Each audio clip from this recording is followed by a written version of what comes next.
Okay. So my name is Arthur Schmitt. I'm an engineer and industrial designer. And I'm going to talk to you today about something that's been on my mind for a couple of months. And well, I hope you're going to find that interesting and that you're going to have questions and that it's going to inspire your work. The title of the presentation is, it's From the Cathedral to the Bazaar. It refers to a book that was written in the late 1990s called The Cathedral and the Bazaar from Eric Raymond, who is basically one of the pioneers of the open source movement. But I've been thinking about this book more and more lately. In his book, he talks about two ways to build software. One way which is open source and one way which is closed source, and he basically describes how to run a team, how to run a project.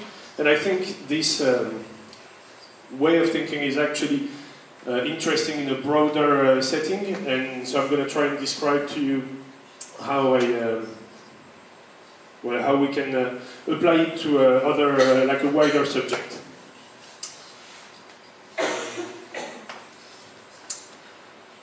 So I don't know if you guys are familiar with the images that I'm using on the background. Maybe you recognize Disneyland. Have you been to Disneyland? You know about it? Yes? Yes? No? Thank you. And so this is Burning Man. Does it ring a bell? Have you seen maybe images of it? It's a festival in the Nevada desert. Does it ring a bell? Yes? Yes? Yes? Okay. So why I find interesting is, for me, those two images kind of highlight the cathedral on one side and the bazaar on the other side. And what I find interesting is that you could be describing those projects with the same words, basically. Somehow they have the same mission. You could say they both want their users to live like an unbelievable experience, basically. And yet they have two very different ways of doing it. And so that's what I'm going to try and get into today with examples of projects. So why I find that interesting is that I work at a company today called The Camp. Maybe you've heard of it. I don't know. It's like an innovation campus in the south of France. So this is obviously like a 3D rendering. That's what the place is supposed to look like. That's kind of what it looks like today, but we've only opened for 4 months, so we're still it's still very early and we're still learning. But what we discovered is that the place has been designed more as a cathedral, and what we're trying to do today inside, the projects that we're trying to run inside are more on the bazaar side. And so I'm today very interested in how we can mix the bazaar and the cathedral, or how we can go from the cathedral to the bazaar. So I've got some very basic statements before we get started, before we dive in. So the first one is free beer is different as free speech. So they both are free, but one of them is, we would say, gratuit in France. Free speech means libre. And you need to keep in mind that everything that is open source isn't free, and everything that is free isn't open source, and they're two different things. Yeah. And so I'm not going to focus only on open source, but I think it's important to put some basics before we get started. And so open source isn't like a small project, like it's a massive part of the web. Everything today on the web runs on open source, uses open source. Even giant companies, Google, they're involved in at least 2,000 open source projects.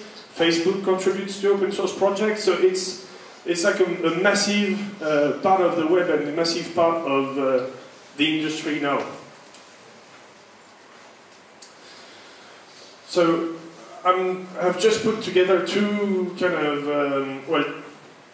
words that we can associate to the cathedral or the bazaar. I'm going to get into it with examples, but there are basically two different ways to do this, to achieve the same goal. So one of them is more about control, supervision, and communication, as in what I mean by communicate is more like top-down communication, controlled communication.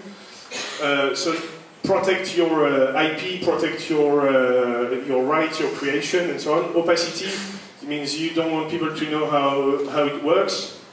Standardization, this one is a really important one, I think, is you want everyone to have exactly the same experience. Basically, someone who came to Disneyland 10 years ago and someone who comes today, they're going to have exactly, or very closely, the same experience. And the people who come in have more of a like a consumption position, basically, posture. And on the other side, so we try to allow people to do stuff based on trust, mobilized rather than communicate, share, transparency, emergence, I'm going to get into it a bit later, and participation, I think, is an important one as well. It means everyone who comes to Burning Man actually participates, they're not only users. So, what does a bazaar look like? Obviously, these are two extreme examples, but it's not like black and white. There's a very wide range of projects, and I'm not telling you, oh, you should be a bazaar entirely, or you should be a cathedral entirely. It's just that there is a granularity in between, and you need to think about it when you run a project.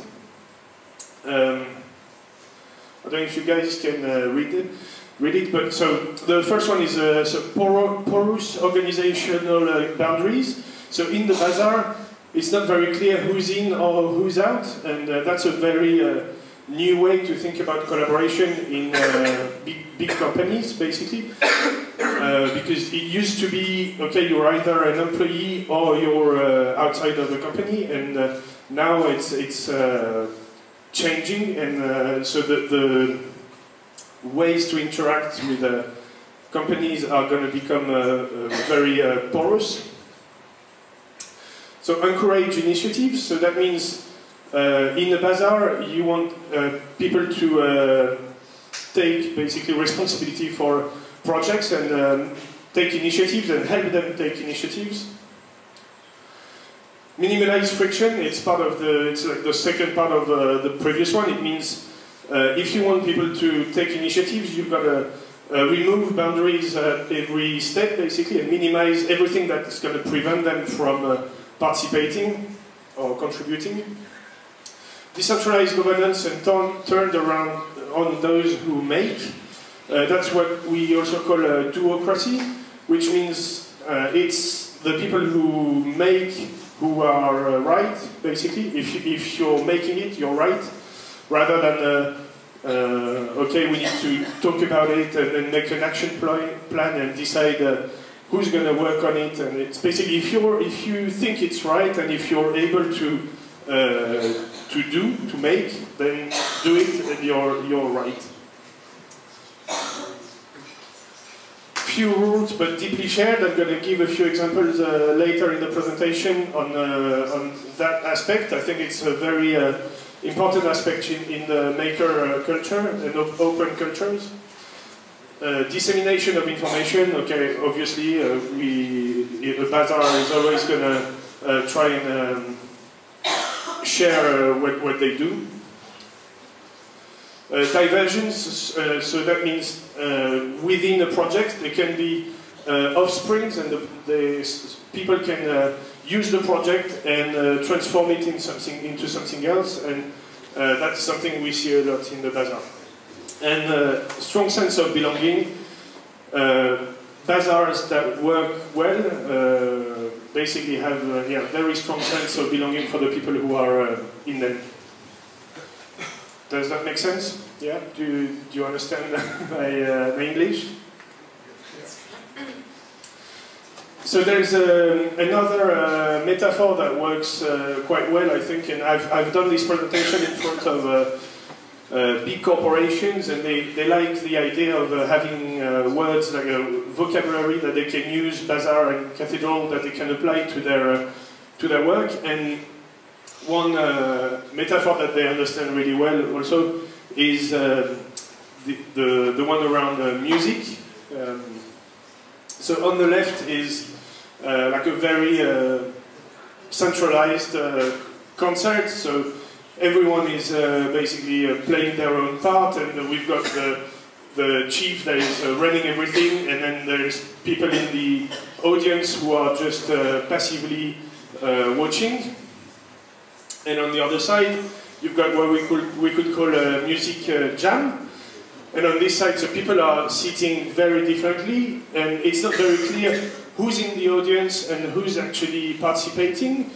And the roles might not be very clear, and they have different rules. If you go to one jam or to another jam, maybe they don't play in the same way. In one, they might go one after the other. In another one, they might have rules like, okay, when someone plays a tune, you have to use it, and then until someone else plays another tune or whatever. So what it helps people figure out is, so what roles do you need and how are they actually represented? What are the competencies that you need? Because you might not be the same. It might not be the same musicians you're looking for in one side or in the other. And I was saying, yeah, like what rules, what structure, and maybe what tools as well. Because in this one, they all have very professional tools.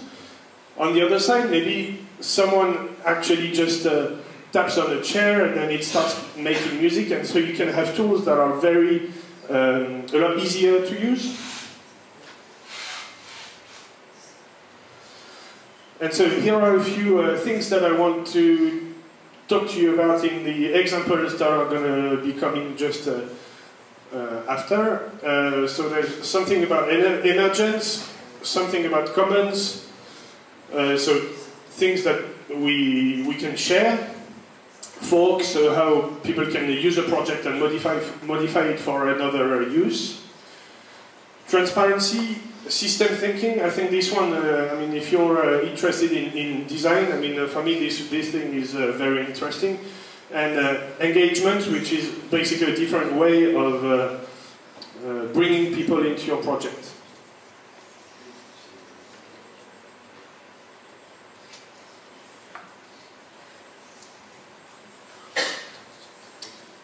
So the first example that I want to show you is called Lego Ideas, and it's basically a way for Lego to have people create or imagine new Lego builds and then suggest them and then bring them to the market.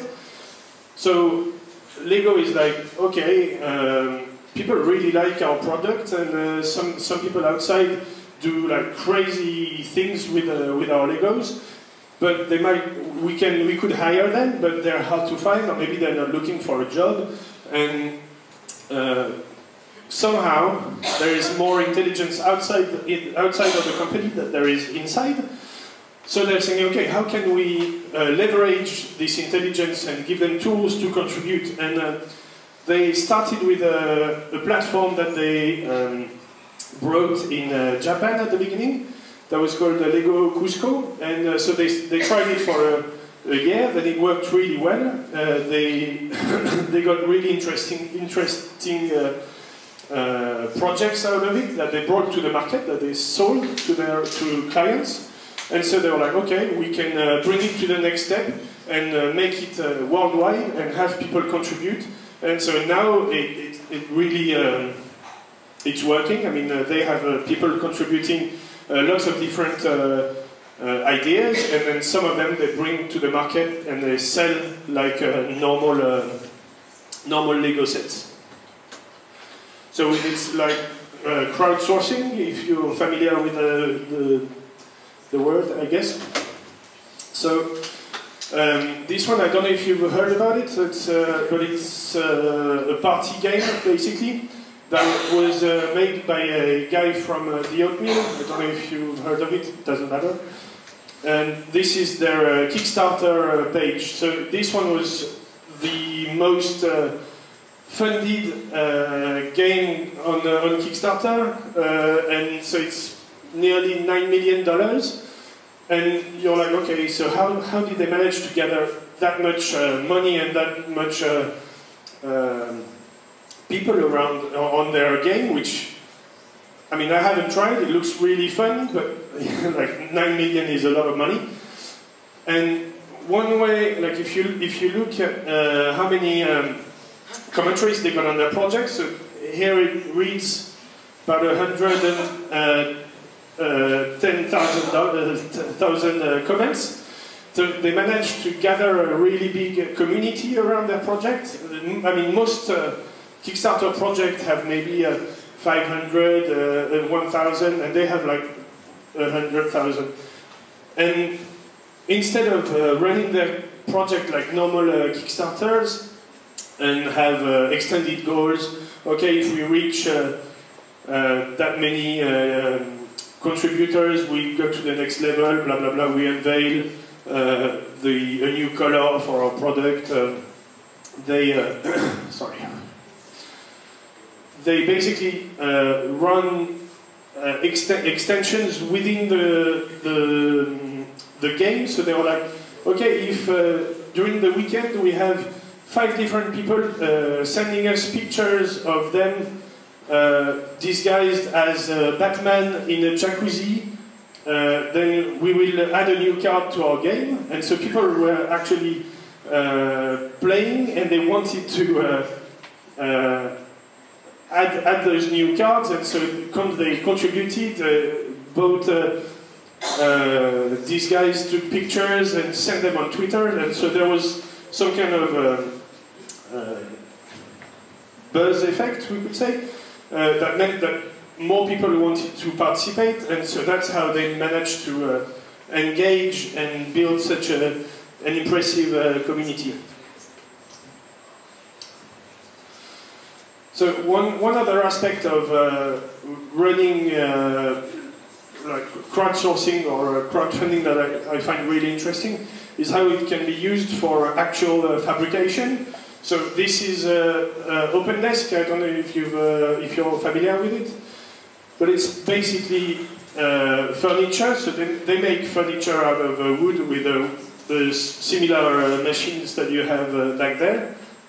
And what is interesting is that those machines, they use digital files, so it means they can be shared on the internet, and the machines are pretty much all the same, so it means once you have the file, it can be made all over the world, and that's what they're using. They're building a network of people who can build their equipment and their furniture, and also people who can contribute and bring a new propose new projects, new objects.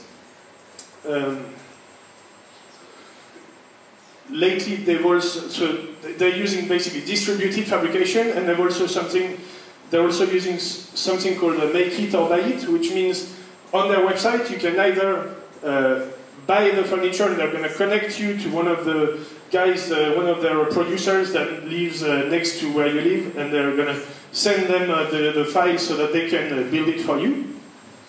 But you can also just download the file for free. And lately they've raised money also using their own contributors.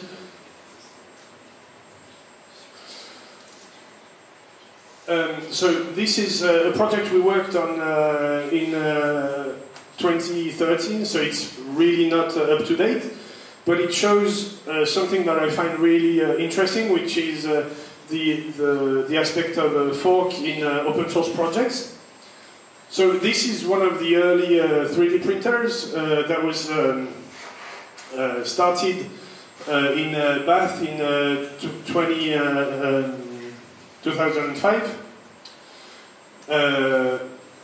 And so there was some guy, Adam Bauer, had an idea that he could make a 3D printer that could replicate itself. So the idea was that those parts could be 3D printed and all of the other parts are just standard, and so that you can actually build other 3D printers from one 3D printer. So there is actually an idea of evolution, and so the second one was called Darwin with this idea. And then this is, he shared his files and he shared his idea and so on. And so these are all different projects that used his base to build something else with it. And so you can see how it goes really quickly into a big tree, and all of the guys that are actually building other 3D printers and making it better somehow, they're also sharing their own files and so on, and so everything becomes, everyone benefits from it. And that's really what kickstarted the 3D printing, well, personal 3D printing that we have now, and that allows us to have really cheaper 3D printers and really that works really well.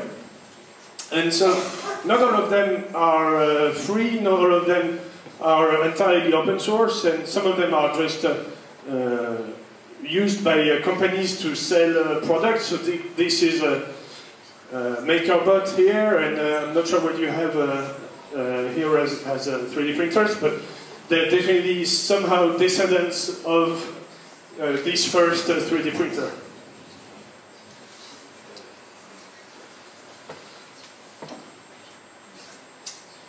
And so, just to say that, once again, open source isn't really something only for hippies. The big companies are also looking at it and are also using it. And one that I find really interesting is Tesla. So you might have heard of Tesla and Elon Musk, I guess. You're familiar with the person. And so they make electric cars, right? And you could say, okay, they have some really important IP that they want to protect, they want to keep to themselves. And basically in 2014, they decided that all their patents would be made open source. So they're not using patents anymore. And so you could say, okay, that's like a weird idea or whatever. But if Elon Musk is doing that, there is a business opportunity behind it. I mean, he's not doing it for like making the world better or whatever. So what they're thinking behind it is that they're already far ahead of their competition, and by sharing their files and by sharing their patents, people can use what they've done and then create an ecosystem around it, and so make them a reference, basically. So if everyone starts using their own systems, then it means there is an ecosystem that is going to build around them, and they're going to last longer, potentially.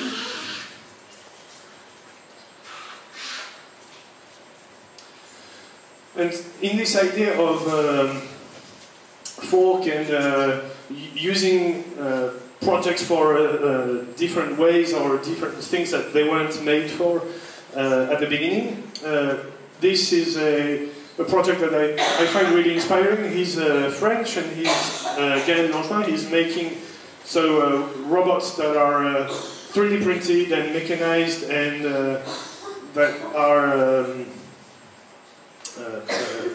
human-like. And so he's developing these robots using with a community around him. And what's interesting is that some people have started being like, okay, your robot is great, but I only want to use part of it for this or this project or this one. And especially people with disabilities or missing hands were like, oh, we could use just this part of the robot and make it better and use it to make prostheses for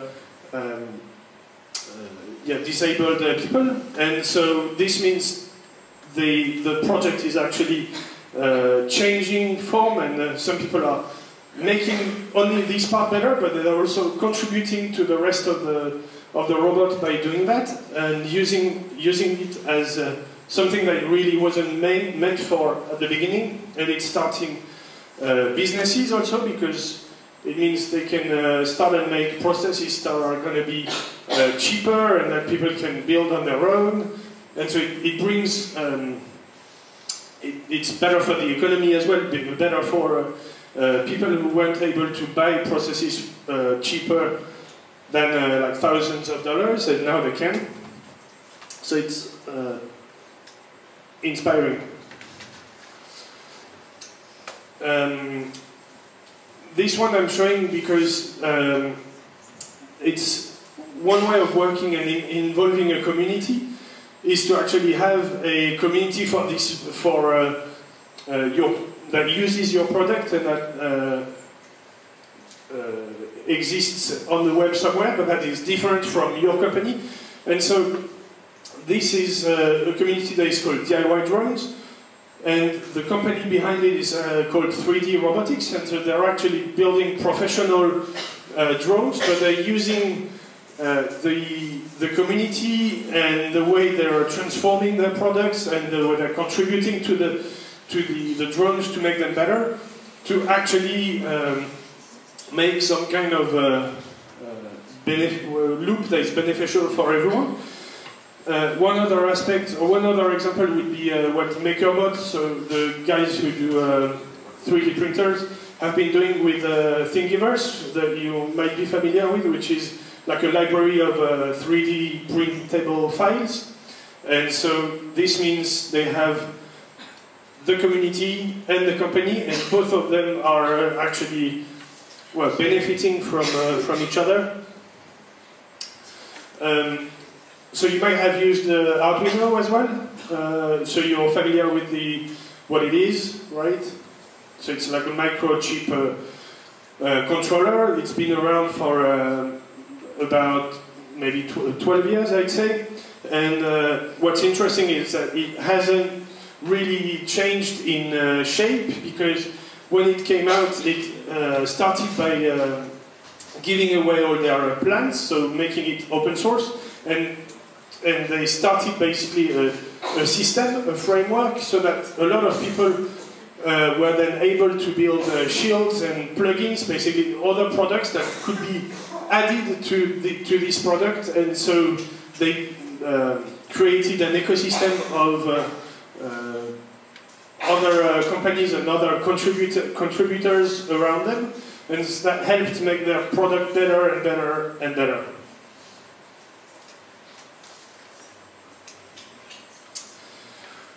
So in terms of, so this is what I call a system thinking, and this is another example that came out. It's very simple, but I like it because I think it shows very simply and elegantly how you can engage people and think in terms of system rather than a product. So it was made by a design studio called Pollen in the west of France, and it basically uses transparent. So the idea was to make a logo for a library that does that basically enables citizens to come up with projects and develop their projects and collaborative projects. And so they needed an identity, a visual identity that could be basically infinite, or that could be used to make as many new projects as possible. And so what they've done is just have this idea of 3 different layers, and they have a lot of different, so 3 colors and a lot of different shapes, and then the citizens can just make their logos for whatever projects they want by just adding those layers onto each other. And so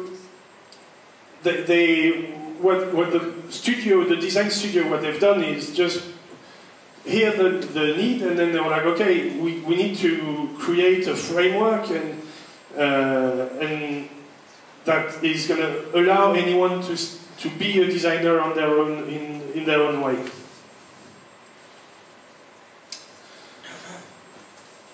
Something that's been really important or inspiring also for open project is the way they use transparency. And so this is an example with Bootstrap. So it's the Bootstrap page on GitHub. So I don't know, maybe it's just a technical language for you, but so Bootstrap is a framework on the internet, a web framework that is being used by a lot of people. GitHub is a place where you can drop code, and so this is just people using Bootstrap and being like, okay, I've got a problem with this on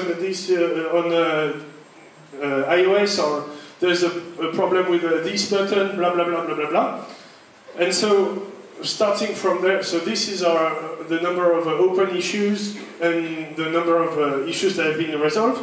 And then this is used by the community to just try and make the project better.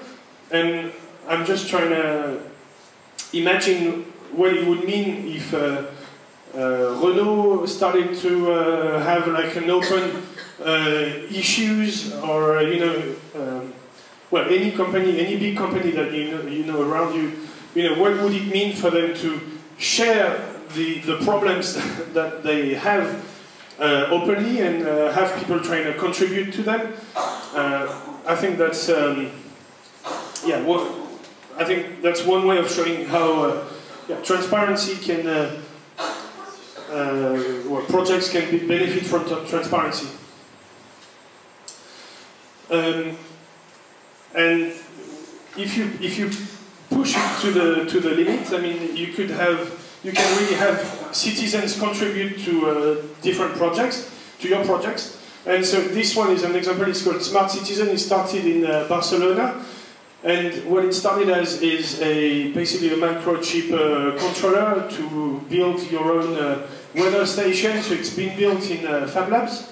And what they want with it is that people would buy them and then put them in their homes, and they can start contributing data to a public data repository. So what's the weather like?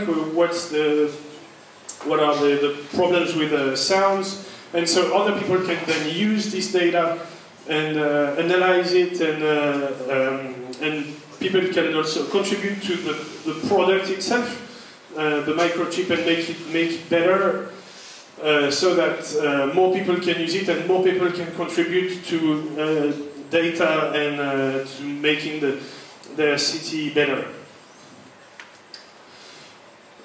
So this is I think my last example. I think it's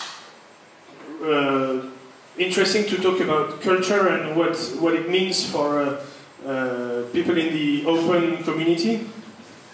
And so this is just a screenshot from a place that is called Rickers. It used to be Hacker School. It's basically a place in New York for a hacker residency, basically where people learn to code. And this is their user manual page. So it's where they explain how you can use the space, how you can contribute, and so on. All the page is interesting, but I've just captured this picture that is from their space, and it shows the 4 rules that they've applied to their space. Like I said earlier, in what Bazaar looks like, it's basically have very few rules, or as few rules as possible, but very well enforced. And in this one page, they explain really well how they arrive to those 4 rules and what they mean, and how these rules actually define the culture that they want to build within their space. So they're all linked to coding and development and software, but I think it's interesting whatever you're coming from. So no failing surprise means you're not allowed to, when someone comes up with a question or an idea or whatever, and you're not allowed to be like, oh, how come you don't know that? And pretend you're surprised, basically. No one actually means you're not allowed to answer well actually when someone tells you something, because it's just a way of showing you're slightly better than them and downplaying them. No backseat driving means when 2 people are coding or discussing about code, you can't be on your computer on the other side of the room and just hear them talk and then be like, oh yeah, try that, and you're either trying to fix the problem or not, and keeping to yourself. And no subtleisms, so well, that's basically staying away from racism, sexism, and so on. So there's no good isms, and try not hide them in subtle ways of telling them.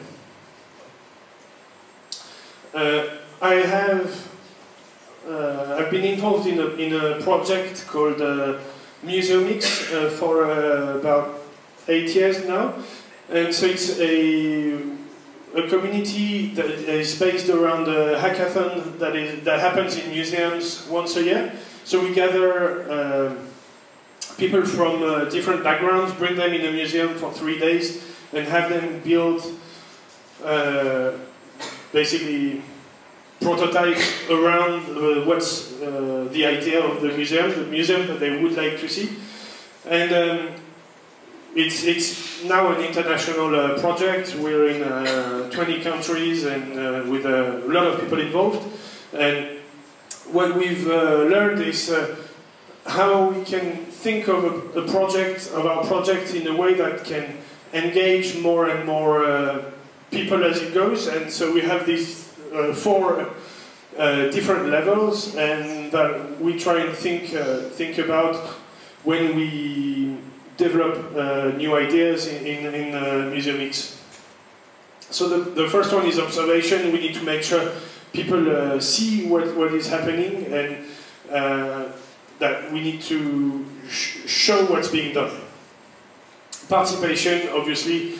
So we have participants, people who come in the museum, but it's this step is a lot different. Is how you can, okay, you came, you participated in the project, okay, or in your project, very good, very well.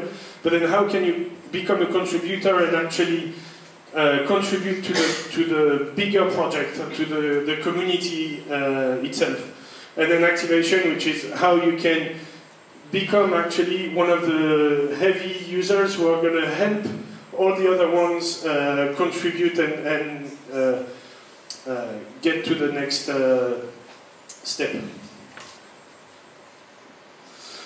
And that's the end for me. And so this obviously, so this presentation is on the web, and you can hack it